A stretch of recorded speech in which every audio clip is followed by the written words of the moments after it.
Olá, amigos do canal Orbin! Tudo bem com vocês? Sejam bem-vindos a mais uma viagem pela história. Hoje, vamos desembarcar em Buenos Aires, na Argentina, para desvendar os segredos por trás de um dos edifícios mais icônicos do mundo. A Casa Rosada. Por que ela é rosa? Como ela se tornou o centro do poder argentino? Preparem-se, porque essa história é cheia de reviravoltas, poder e, claro, muita tinta. Nossa jornada começa bem antes da cor rosa tomar conta da paisagem. Lá no século XVI, no mesmo local da Praça de Maio, os espanhóis construíram uma fortaleza, o Forte de São Miguel Arcanjo. Era uma estrutura imponente, pensada para defender a cidade de ataques piratas e de outras potências europeias. Por séculos, esse forte foi o coração administrativo e militar da colônia. Era daqui que os governadores espanhóis mandavam e desmandavam. Com a independência da Argentina no início do século XIX, a fortaleza, agora chamada de Castelo de São Miguel, continuou sendo a sede do governo. Mas o tempo passa e as estruturas envelhecem. O velho forte já não tinha o mesmo esplendor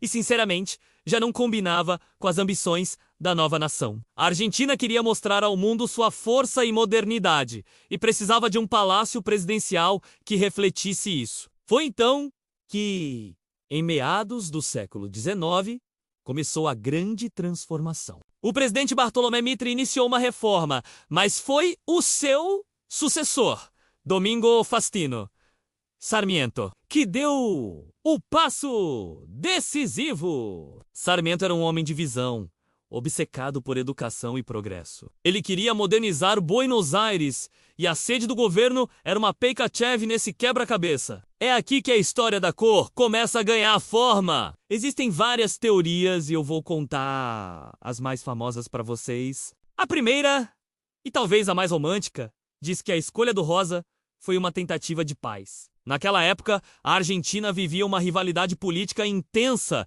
entre dois partidos, os federalistas, que usavam a cor vermelha, e os unitários, que usavam o branco. A lenda conta que Sarmiento, para simbolizar a união e o fim dos conflitos, teria ordenado a mistura das duas cores, resultando no rosa. Seria um belo gesto, não é mesmo? Uma forma de dizer: somos todos argentinos, independentemente do partido. Mas, como bons historiadores, precisamos olhar para a versão mais prática e talvez mais provável. No século XIX, era muito comum usar uma mistura de cal, água e sangue bovino para pintar e impermeabilizar as construções. O sangue continha substâncias que ajudavam a fixar a tinta e a proteger as paredes da umidade.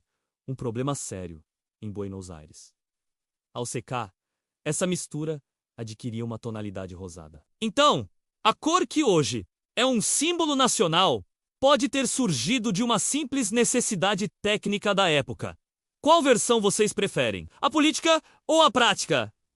Deixem aí nos comentários. Independentemente do motivo, a cor pegou. Mas a Casa Rosada que conhecemos hoje ainda não estava completa. Na verdade, eram dois prédios separados. De um lado, tínhamos o Palácio do Governo, que estava sendo reformado. Do outro, bem ao lado, foi construído um suntuoso Palácio dos Correios e Telégrafos, projetado pelo arquiteto sueco Carlos Kilberg. Era um edifício magnífico, com um estilo que lembrava a arquitetura francesa. Imaginem a cena: dois prédios importantes, lado a lado, mas separados por uma rua. Não era muito prático, né? Foi o presidente Júlio Argentino Roca quem, no final do século XIX, teve a ideia genial de unir os dois. Ele encarregou o arquiteto italiano Francesco Tamburini de criar um projeto que conectasse o Palácio Presidencial ao prédio dos Correios. A solução de Tamburini foi espetacular. Ele projetou um grande arco central que unificou as duas estruturas, criando a fachada imponente que conhecemos e amamos hoje. Esse arco se tornou o elemento mais característico da Casa Rosada, um verdadeiro portal para o poder. Com a união, o complexo inteiro foi pintado de rosa, consolidando de vez a sua identidade. A construção finalmente se tornou um palácio único simétrico e majestoso. A Casa Rosada não é apenas um prédio bonito. Ela é um palco. Foi de suas sacadas que figuras históricas fizeram discursos que mudaram o rumo do país. Quem não se lembra de Eva Peron,